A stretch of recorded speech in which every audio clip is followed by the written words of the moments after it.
নমস্কার। আচার্য প্রফুল্লচন্দ্র রায়ের আত্মচরিত থেকে পাঠ পর্ব। আজকে অষ্টম পরিচ্ছেদ। অষ্টম পরিচ্ছেদের নতুন chemical laboratory, mercurous nitrite, Hindu রসায়ন শাস্ত্রের ইতিহাস, এই শিরোনামে আমরা পাঠ শুরু করব। দেখা যাক পর্বটা এক পাঠে সম্পূর্ণটা শেষ করতে পারি কিনা।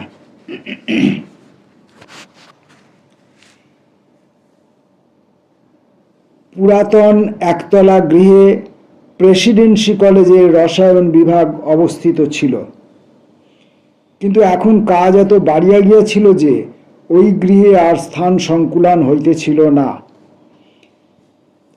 এফএ পরীক্ষায় রসায়নবিদ্যায় ব্যবহারিক পরীক্ষা বাধ্যতামূলক ছিল না বটে, কিন্তু বিএ ও এমএ পরীক্ষায় রসায়নশাস্ত্রে ছাত্রের সংখ্যা প্রতি বৎসর বৃদ্ধি পাইতেছিল।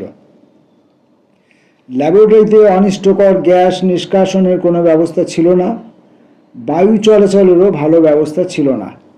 বস্তুত যদিও ব্যবহারিক ক্লাস পূর্ণোদ্যমে চলিতেছিল, তথাপি গৃহের বায়ু, বিশেষত বর্ষাকালে, ধূম ও গ্যাসে আচ্ছন্ন হইয়া স্বাস্থ্যের পক্ষে ঘোর অনিষ্টকর হইয়া উঠিত। একদিন আমি প্রিন্সিপাল টনিকে ল্যাবরেটরিতে ডাকিয়া আনিলাম এবং চারিদিকে ঘুরিয়া গৃহের বায়ুতে কয়েক মিনিট নিঃশ্বাস লইতে অনুরোধ করিলাম। টনির ফুসফুস স্বভাবতই একটু দুর্বল ছিল। তিনি 2 মিনিট ল্যাবরেটরিতে থাকিয়া উত্তেজিতভাবে বাহির হইয়া গেলেন এবং শিক্ষা বিভাগের ডিরেক্টরকে সমস্ত অবস্থা বর্ণনা করিয়া একখানি কড়া চিঠি লিখিয়াছিলেন। তিনি ইহাও লিখিলেন যে শহরের হেলথ অফিসার যদি একথা জানিতে পারেন, তবে কলেজের কর্তৃপক্ষকে ছাত্রদের স্বাস্থ্য বিপন্ন করিবার অপরাধে অভিযুক্ত করিলেও অন্যায় কিছু করিবেন না। পেডলার সাহেবও বুঝিতে পারিলেন যে আধুনিক যন্ত্রপাতি ও সরঞ্জাম সহ একটি নতুন ল্যাবরেটরি নির্মাণ করা একান্ত প্রয়োজন। তিনি ক্রফটকে সব কথা বুঝাইয়া স্বমতে আনয়ন করিলেন এবং বাংলা গভর্নমেন্টের নিকট নতুন ল্যাবরেটরির জন্য লিখিয়াছিলেন। 1892 সালের জানুয়ারি মাসে একদিন ক্রফট ও স্যার চার্লস ইলিয়ট রসায়ন বিভাগ দেখিতে আসিলেন এবং নতুন ল্যাবরেটরি সম্বন্ধে আমাদের সঙ্গে আলোচনা করিলেন। আমরা শীঘ্রই জানিতে পারিলাম যে গভর্নমেন্ট নতুন ল্যাবরেটরির প্ল্যান মঞ্জুর করিয়াছেন। এডিনবরা বিশ্ববিদ্যালয়ের নতুন গবেষণাগারের একখানি বর্ণনাপত্র আমার নিকট ছিল। তাহাতে ওই সম্পর্কে বহু নকশা ও চিত্রাদি ছিল। আমাদের নতুন গবেষণাগারের প্ল্যানে উহা হইতে কোনো কোনো জিনিস গ্রহণ করা হইয়াছিল। পেডলার জার্মানির কয়েকটি ল্যাবরেটরির প্ল্যানও সংগ্রহ করিয়াছিলেন। চন্দ্রভূষণ ভাদুড়ী বর্তমান গবেষণাগারের প্ল্যান তৈরির কাজে পেডলারকে প্রভূত সাহায্য করিয়াছিলেন। 1894 সালে আমরা নতুন বিজ্ঞানাগারে প্রবেশ করিলাম। শীঘ্রই ভারতের বিভিন্ন স্থান হইতে এই নতুন বিজ্ঞানাগার দেখিবার জন্য বিশিষ্ট ব্যক্তিগণ আসিতে লাগিলেন এবং এই 1894 সাল হইতেই আমার রাসায়নিক গবেষণা কার্যে নতুন শক্তি ও উৎসাহ সঞ্চারিত হইল। আমি কতগুলো দুর্লভ ভারতীয় ধাতুর বিশ্লেষণ করিতেছিলাম। আশা ছিল যে যদি 2-1টি নতুন পদার্থ আবিষ্কার করিতে পারি। মিস্টার টমাস, এখন sir Thomas, Holland geological survey of India বিভাগের একজন সহকারী এবং প্রেসিডেন্সি কলেজে ভূতত্ত্বের লেকচারার ছিলেন। তিনি অনুগ্রহপূর্বক কতগুলি ধাতুর নমুনা আমাকে দিতে চাইলেন। আমি এ বিষয়ে নতুন গবেষণা আরম্ভ করিলাম। Crooks select methods in chemical analysis সেই সময়ে প্রামাণ্য গ্রন্থ ছিল এবং তাহারই অনুসরণ করিয়া আমি গবেষণা করিতে লাগিলাম। আমি গবেষণা কার্যে কিছু দূর অগ্রসর হইয়াছি, এমন সময় আমার রাসায়নিক জীবনে এক অপ্রত্যাশিত পরিবর্তন ঘটিল। মার্কিউরাস নাইট্রাইটের আবিষ্কার দ্বারা আমার জীবনে এক নতুন অধ্যায়ের সূত্রপাত হইল। যেরূপ অবস্থায় এই আবিষ্কার হইল তাহা এ বিষয়ে প্রকাশিত প্রথম বিবৃতির ভূমিকা হইতে উদ্ধৃত করিতেছি। সম্প্রতি পারদের উপরে অ্যাসিডের ক্রিয়ার দ্বারা মার্কিউরাস নাইট্রাইট প্রস্তুত করিতে গিয়া আমি নিচে এক প্রকার পীতবর্ণের দানা পড়িয়া থাকিতে দেখিয়া কিয়ৎ পরিমাণে বিস্মিত হইলাম। প্রথম দৃষ্টিতে ইহা কোনো বেসিক সল্ট বলিয়া মনে হইল, কিন্তু এইরূপ প্রক্রিয়া দ্বারা ওই শ্রেণীর সল্টের উৎপত্তি সাধারণ অভিজ্ঞতায় বিপরীত। যা হোক, প্রাথমিক পরীক্ষা দ্বারা উহা মার্কিউরাস সল্ট এবং নাইট্রাইট উভয়ই প্রমাণিত হইল। সুতরাং এই নতুন মিশ্র পদার্থ গবেষণাগার যোগ্য বিষয় মনে করিতেছে। মার্কিউরাস নাইট্রাইট ও তাহার আনুষঙ্গিক বহু সংখ্যক পদার্থ এবং সাধারণভাবে মার্কিউরাস নাইট্রাইট সম্বন্ধে গবেষণার প্রকৃত বিবরণ দেওয়ার প্রয়োজন এখানে নাই, কেননা তৎসম্বন্ধে শতাধিক নিবন্ধ রসায়নশাস্ত্র সম্বন্ধীয় সাময়িক পত্রসমূহে প্রকাশিত হইয়াছে।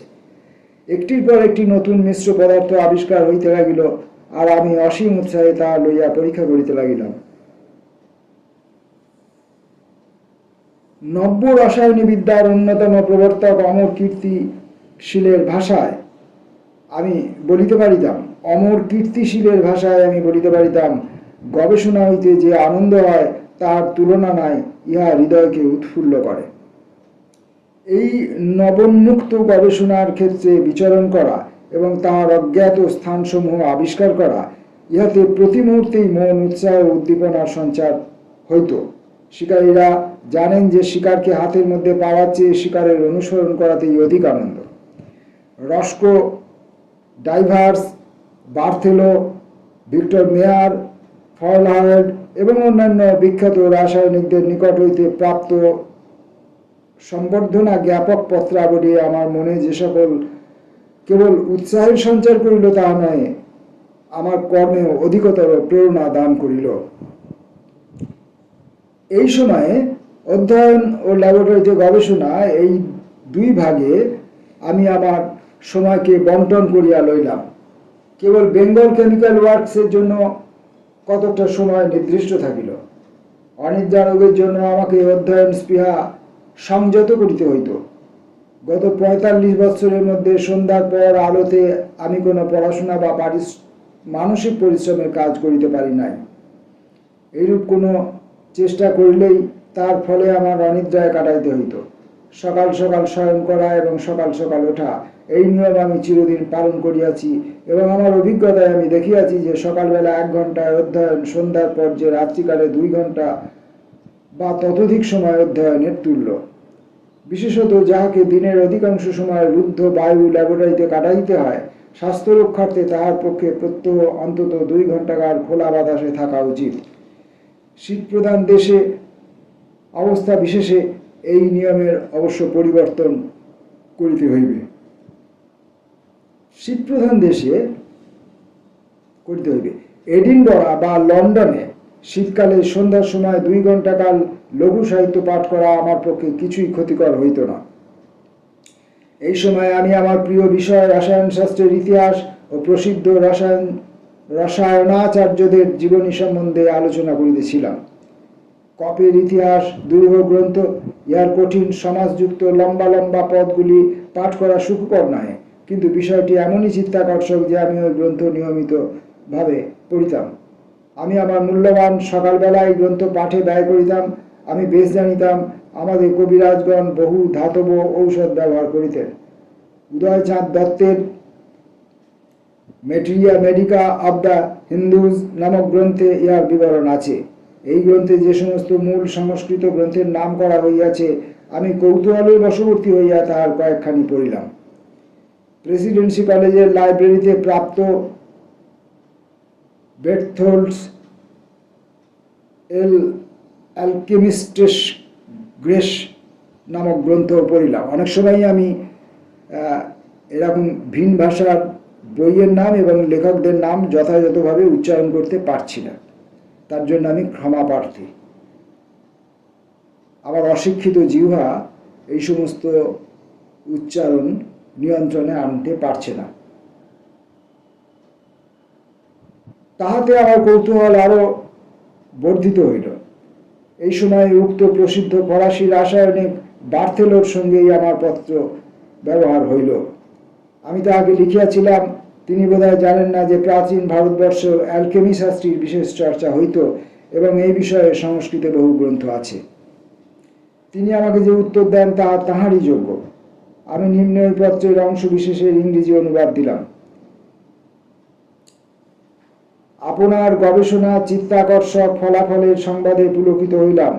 ইউরোপ এবং আমেরিকার ন্যায় এশিয়া খণ্ডেও যে বিজ্ঞানের সার্বভৌম এবং নৈর্ব্যক্তিক রূপের সমাদর ও চর্চা চলিয়াছে তাহা জানিয়া আনন্দ হইল।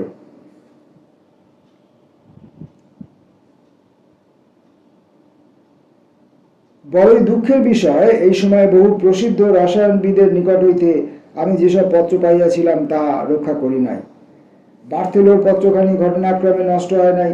প্রেসিডেন্সি কলেজে আমার বিশ্রাম গৃহে জঞ্জালধারে কতগুলি কাগজ আমার চোখে পড়ে, উহারই মধ্যে বার্থেলোর পত্র ছিল। এই পত্র আমার মনের উপরে অসীম প্রভাব বিস্তার করিল। এই একজন শীর্ষস্থানীয় রসায়নবিদ জীবনের শেষ প্রান্তে উপনীত হইয়াছেন, অথচ যৌবনের উৎসাহে রসায়ন বিজ্ঞানের ইতিহাসের একটি নতুন অধ্যায় সম্বন্ধে জ্ঞান লাভের জন্য আগ্রহান্বিত, আর আমি যুবক হইয়াও যথোচিত উৎসাহ সহকারে কাজে অগ্রসর হইতে পারিতেছি না। আমার শরীরে যেন বিদ্যুৎ প্রবাহ বহিয়া গেল এবং কার্যে নতুন উৎসাহ আসিল। বার্থেলোর অনুরোধে আমি রসেন্দ্র সার সংগ্রহের ভূমিকার উপর নির্ভর করিয়া একটি প্রবন্ধ লিখিলাম এবং তাহার নিকট উহা পাঠাইয়া দিলাম। আরও বেশি আলোচনার ফলে আমি দেখিতে পাইলাম যে হিন্দু রসায়ন শিক্ষার্থীদের পক্ষে রসেন্দ্র সার সংগ্রহ খুব বেশি মূল্যবান নয়। বার্থেলো আমার প্রবন্ধ বিনিবেশ সহকারে পড়িলেন এবং তাহার অবলম্বন করিয়া জার্নাল দেস সাভান্টস পত্রে একটি বিস্তৃত প্রবন্ধ লিখিলেন। তিনি ওই মুদ্রিত প্রবন্ধের এক কপি এবং সিরিয়া, আরব ও মধ্যযুগের রসায়ন সম্বন্ধে 3 খণ্ডে সমাপ্ত তাহার বিরাট গ্রন্থ একখানি পাঠাইলেন। আমি সাগ্রহে ওই গ্রন্থ পড়িলাম এবং সংকল্প করিলাম যে ওই আদর্শে হিন্দু রসায়নের ইতিহাস আমাকে লিখিতেই হইবে। আরও একটি কারণে আমার মনে উৎসাহ বর্ধিত হইল। একদিন সন্ধ্যাকালে এশিয়াটিক সোসাইটির সভায় যোগ দিয়াছিলাম। সভাগৃহে টেবিলের উপর একখানি জার্নাল দেস সাভান্টস দেখিতে পাইলাম এবং তাহাতে বার্থেলোর লিখিত একটি প্রবন্ধের প্রতি আমার দৃষ্টি আকৃষ্ট হইল। পড়িয়া রোমাঞ্চিত কলেবর হইলাম। আমি একজন রসায়ন শাস্ত্রের নবীন অধ্যাপক, সহকারী অধ্যাপক বলিলেই ঠিক হয়। আমার কোনো খ্যাতিও নাই। অপরপক্ষে বার্থেলো একজন শীর্ষস্থানীয় রাসায়নিক এবং রসায়ন শাস্ত্রের বিখ্যাত ইতিহাসকার, অথচ তিনি আমাকে সাভান্ট বা মনীষী বলিয়া উল্লেখ করিতেছিলেন। আমার মনে এই ধারণা হইল যে কোনো উচ্চতর সৃষ্টিকার্যের জন্য আমার জীবন বিধাতা কর্তৃক নির্দিষ্ট হইয়াছে। আমার কার্যের বিপুলতার কথা ভাবিয়া আমি বিচলিত হইলাম না। রসায়ন বিষয়ে হস্তলিখিত পুঁথির সন্ধানে আমি প্রবৃত্ত হইলাম। আউফ্রেটস ক্যাটালোগোরাম এই উচ্চারণ করলাম। ভান্ডারকর, রাজেন্দ্রলাল মিত্র, হরপ্রসাদ শাস্ত্রী এবং বার্নেলের সংস্কৃত পুঁথির বিবরণ পাঠ করিলাম। ভারতবর্ষের বড় বড় লাইব্রেরি সমূহ এবং লন্ডনস্থ ইন্ডিয়া অফিসের লাইব্রেরির কর্মকর্তাদের নিকটও পুঁথির খোঁজ করিলাম। পণ্ডিত নবকান্ত কবিভূষণ প্রত্যহ 4-5 ঘণ্টা করিয়া এই কার্যে আমাকে সাহায্য করিতেন। তাহাকে আমি কাশীতে সংস্কৃতি পুঁথির সন্ধানে পাঠাইলাম।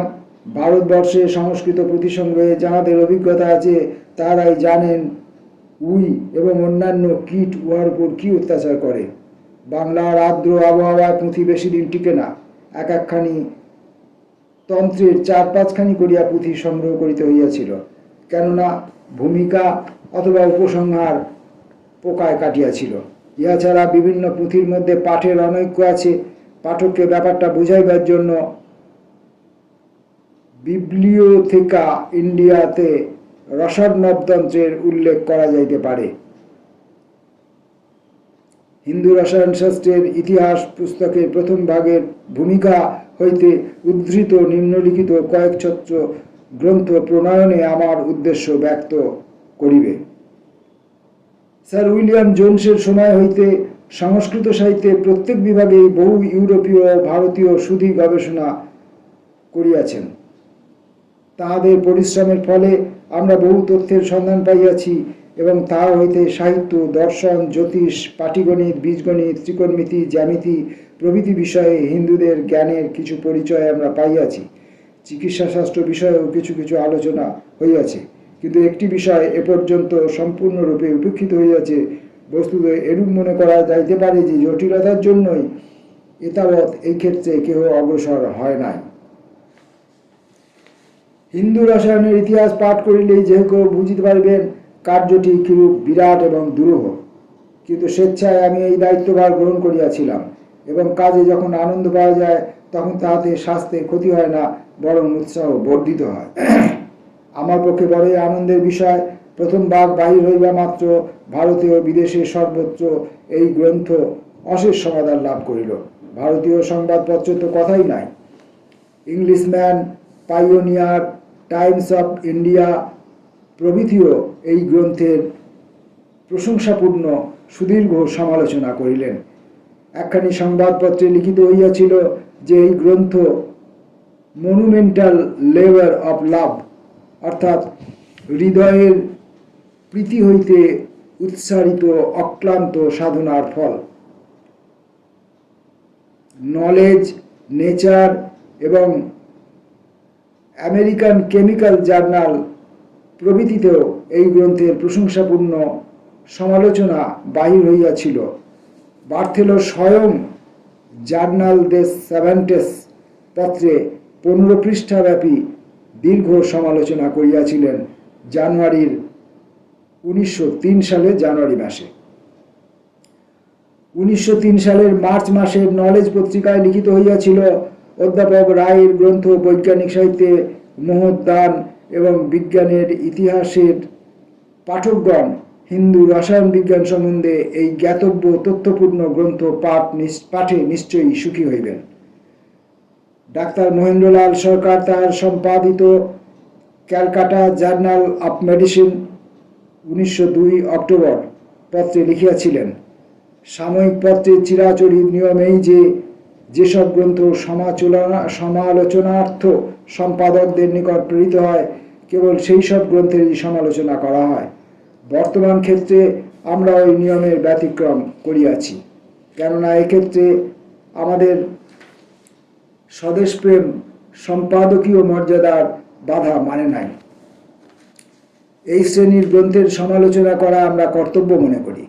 বর্তমানকালে যে বিজ্ঞানের যথার্থ উন্নতি হইয়াছে, প্রাচীন ও মধ্যযুগের ভারতে সেই বিজ্ঞানের কিরূপ অবস্থা ছিল তৎসম্বন্ধে ওই বিজ্ঞানে পারদর্শী কোনো পণ্ডিত কর্তৃক ঐতিহাসিক গবেষণা বস্তুতই আমাদের দেশে দুর্লভ। সুতরাং এরূপ গ্রন্থের কথা উল্লেখ না করা আমাদের পক্ষে কর্তব্যচ্যুতি হইত।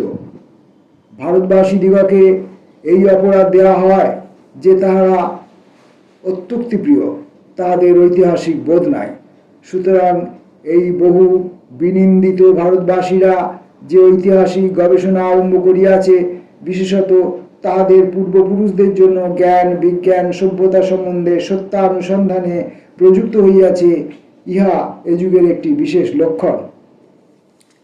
এইরূপ সত্যানুসন্ধান ও হিসাব নিকাশ দ্বারাই জাতি নিজের অভাব, ত্রুটি, অজ্ঞতা প্রভৃতি বুঝিতে পারে এবং তাহার সংস্কারের পন্থাও নির্ধারিত হয় এবং পার্থিব সমস্ত বিষয়ে জাতির ঐশ্বর্য ও দারিদ্র্য, উন্নতি ও অবনতির হিসাব নিকাশ ইতিহাসই করে। এই কারণে আমরা কেবল কর্তব্য বোধে নয়, অত্যন্ত আনন্দের সঙ্গে প্রেসিডেন্সি কলেজের অধ্যাপক প্রফুল্লচন্দ্র রায় ডিএসসি কৃত হিন্দু রসায়ন শাস্ত্রের ইতিহাস প্রথম ভাগ গ্রন্থের উল্লেখ করিতেছি। গত কয়েক বৎসর ধরিয়া এই গ্রন্থের উপাদান সংগ্রহের জন্য তিনি অক্লান্তভাবে পরিশ্রম করিতেছিলেন।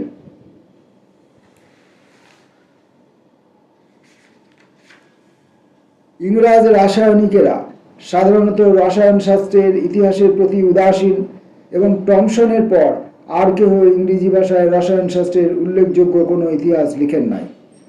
তাহারা অন্য ভাষা হইতে লেডেনবার্গ বা মায়ারের গ্রন্থ অনুবাদ করিয়াই সন্তুষ্ট আছেন। তবে আমার গ্রন্থের জন্য বিলাতে বরাবরই কিছু চাহিদা ছিল। ইহাতে মনে হয় অন্ততপক্ষে কতকগুলি লোক এই বিষয়ে জানিবার জন্য আগ্রহান্বিত। 1912 সালে ডারহাম বিশ্ববিদ্যালয়ের পক্ষ হইতে আমাকে সম্মানসূচক ডিএসসি উপাধি দেওয়ার সময় ভাইস চ্যান্সেলর বলেন, তিনি আচার্য রায় গবেষণা কার্যে সুদক্ষ এবং ইংরেজি ও জার্মান বৈজ্ঞানিক পত্রসমূহে তাহার বহু মৌলিক প্রবন্ধ প্রকাশিত হইয়াছে, কিন্তু তাহার প্রধান কীর্তি হিন্দু রসায়ন শাস্ত্রের ইতিহাস। কেবল বিজ্ঞানের দিক দিয়া নয়, ভাষা ও জ্ঞানের দিক দিয়াও এই গ্রন্থে তাহার প্রভূত ক্ষমতার পরিচয় প্রকাশ পাইয়াছে। এবং এই গ্রন্থ সম্বন্ধে একথা বলা যাইতে পারে যে ইহার সিদ্ধান্তগুলিতে কোনো অস্পষ্টতা নাই এবং শেষ কথা বলা হইয়াছে। সুখের বিষয়, গ্রন্থ প্রকাশের পর হইতে এখনো পর্যন্ত ইউরোপীয় বৈজ্ঞানিক পত্রাদিতে এই গ্রন্থে প্রশংসার সহিত উল্লিখিত হইয়াছে। দৃষ্টান্তস্বরূপ বলা যায়, হারমান শেলেঞ্জ তাহার গ্যাসচিচ দের ফারমাইজ 1904 গ্রন্থে হিন্দু রসায়নের ইতিহাস হইতে তির্যক পাতন, ঊর্ধ্বপাতন প্রভৃতির বিবরণ উদ্ধৃত করিয়াছেন এবং 1200 ও 1300 শতাব্দীতেও যে ওই সমস্ত বৈজ্ঞানিক প্রণালী ভারতবাসীরা জানিত, এজন্য বিস্ময় প্রকাশ করিয়াছেন।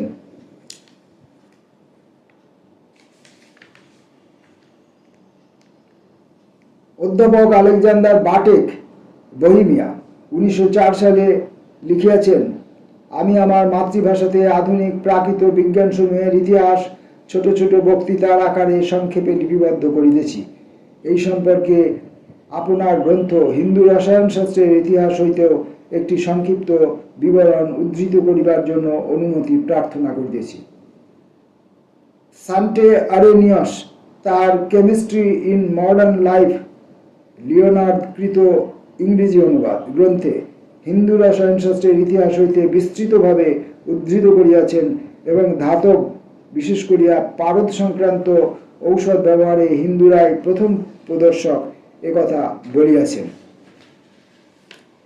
এই গ্রন্থে অধুনাতন সমালোচনা ইটালীয় ভাষায় লিখিত archives for the history of science এ দেখিতে পাওয়া যায়। নিম্নে তাহার কিয়দংশের ইংরেজি অনুবাদ প্রবর্ত হইল। স্যার প্রফুল্লচন্দ্র রায়, আচার্য প্রফুল্লচন্দ্র রায় জানতেন যে একদিন তাঁর এই লেখা আমার মতো একজন মূর্খ মানুষ পড়তে আসবেন। এইগুলি সেই অরিজিনাল ভাষায় যদি তিনি উদ্ধৃত করে দিতেন, তাহলে আমি এ যাবৎকাল যত কৃতবিদ্য ব্যক্তিদের নাম পড়তে গিয়ে উচ্চারণে ভুল করেছি এবং তাদের বিবিধ লেখা গবেষণার উদ্ধৃত বিষয়গুলো পড়তে গিয়ে উচ্চারণে ভুল করেছি, আমি হয়তো এই ক্ষেত্রেও সেই ভুল করে ফেলতাম। তাই আচার্য প্রফুল্লচন্দ্র রায় আমার কথা বিবেচনা করেই হয়তো তখনই এগুলি অনুবাদ করে তার লেখার মধ্যে রেখে দিয়েছিলেন। আচার্য প্রফুল্লচন্দ্র রায়কে সশ্রদ্ধ প্রণাম জানাই। সমস্ত সভ্য দেশেই আজকাল বিজ্ঞানের ইতিহাসের প্রতি মনোযোগ আকৃষ্ট হইয়াছে, যদিও ইহার ফলে অনেক সময় অকিঞ্চিৎকর গ্রন্থাদি প্রণীত প্রকাশিত হয়।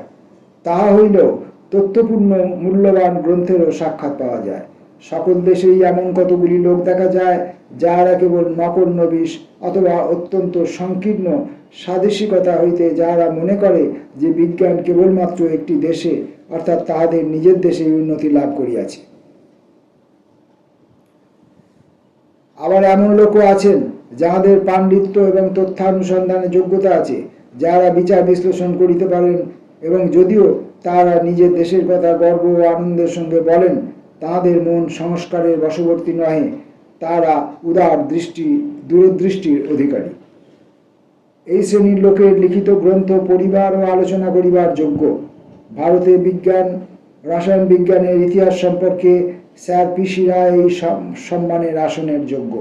তিনি বহু উল্লেখযোগ্য গ্রন্থ রচনা করিয়াছেন কিন্তু রায়ের যে গ্রন্থ দ্বারা তাহার নাম চিরস্মরণীয় হইবে, উহা হইতেছে হিন্দু রসায়ন শাস্ত্রের ইতিহাস নামক বিরাট গ্রন্থ। ইহাতে প্রাচীন কাল হইতে ষোড়শ শতাব্দীর মধ্যভাগ পর্যন্ত হিন্দু রসায়ন শাস্ত্রের ইতিহাস লিপিবদ্ধ হইয়াছে। ভন লিপম্যান তাহার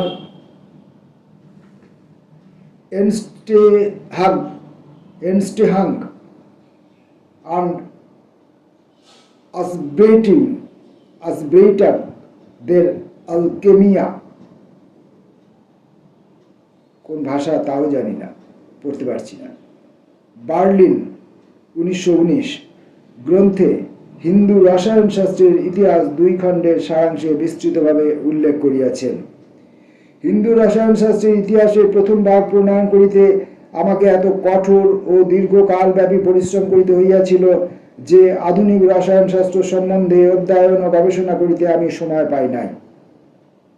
অথচ আধুনিক রসায়ন শাস্ত্র ইতিমধ্যে দ্রুত বেগে উন্নতির পথে অগ্রসর হইতেছিল। এই সময়ে রেলে ও র্যামজে আর্গন আবিষ্কার করেন এবং তারপরেই নিয়ন, জেনন, ক্রিপ্টন আবিষ্কৃত হয়। বেকেরেল, রাদারফোর্ড, সডি কতগুলি কম্পাউন্ড ও খনিজ পদার্থের আলোক বিকিরণের ক্ষমতা সম্বন্ধে পরীক্ষা ও আলোচনা করেন এবং কুরি দম্পতি রেডিয়াম আবিষ্কার করিয়া এই বিষয়ে গবেষণার পূর্ণতা সাধন করেন। রামজে দেখাইলেন যে রেডিয়াম হইতে বিকিরণী গ্যাস হিলিয়ামে রূপান্তরিত হয় এবং পদার্থের রূপান্তরের ইহাই অকাট্য প্রমাণ। ডেওয়ার এই সময়ে বায়ুকে তরল পদার্থে পরিণত করিলেন। হাইড্রোজেনকে তরলীকৃত করা আর এক বিস্ময়কর ব্যাপার। যখন একটির পর একটি এই সমস্ত যুগান্তরকারী আবিষ্কার হইতেছিল, সেই সময়ে আমি প্রাচীন হিন্দুদের রসায়ন শাস্ত্রের গবেষণা লইয়া ব্যস্ত ছিলাম। সুতরাং আধুনিক রসায়ন শাস্ত্রের সঙ্গে সংযোগ হারাইয়াছিলাম। এই কারণে হিন্দু রসায়নের ইতিহাসের প্রথম ভাগ শেষ করিয়া আমি পুরাতত্ত্বের গবেষণায় কিছুকাল বিরত হইলাম এবং কয়েক বছরের জন্য হিন্দু রসায়ন শাস্ত্রের ইতিহাস দ্বিতীয় ভাগ প্রণয়ন ও প্রকাশ স্থগিত রাখিলাম। আমি এখন নব্য রসায়ন বিদ্যার সঙ্গে পরিচয় স্থাপনের জন্য ব্যস্ত হইলাম। এখানে বলা যাইতে পারে যে আমার গবেষণাগারের কাজ কখনো স্থগিত হয় নাই। বস্তুত এই সময়ে বৈজ্ঞানিক পত্রিকাসমূহে, বিশেষভাবে লন্ডন কেমিক্যাল সোসাইটির পত্রে নাইট্রাইট সম্বন্ধে আমার বহু প্রবন্ধ প্রকাশিত হইয়াছিল। আচার্য প্রফুল্লচন্দ্র রায়ের আত্মচরিতের 8ম পরিচ্ছেদের সম্পূর্ণটাই আজ আমরা পড়ে উঠতে পারলাম এই কারণে যে রসায়ন নিয়ে এই পর্বটিতে স্যার প্রফুল্লচন্দ্র রায় তার এই লেখার মধ্যেও প্রচুর রস সঞ্চার করেছেন, যা আমাকে পড়তে আগ্রহী করে তুলল, পাঠকার্য সহজ হয়ে উঠল এবং আমি পাঠটাকে সম্পূর্ণ না করে পরের দিনের জন্য ফেলে রাখতে পারলাম না। আপনারা কষ্ট করে একটু সময় ব্যয় করে সম্পূর্ণ পাঠটা শুনে নিতে পারেন, বা আপনারা তো এই বই অনেকে হয়তো পড়েওছেন, অনেকে আগামী দিনে পড়বেন। যারা এখনকার ছাত্রছাত্রী, আপনারা সবাই এই বই কিনে নিয়ে পড়তেই পারেন। আমার পড়াটা শুনতে হবে তার কোনো বাধ্যবাধকতা নেই। নমস্কার।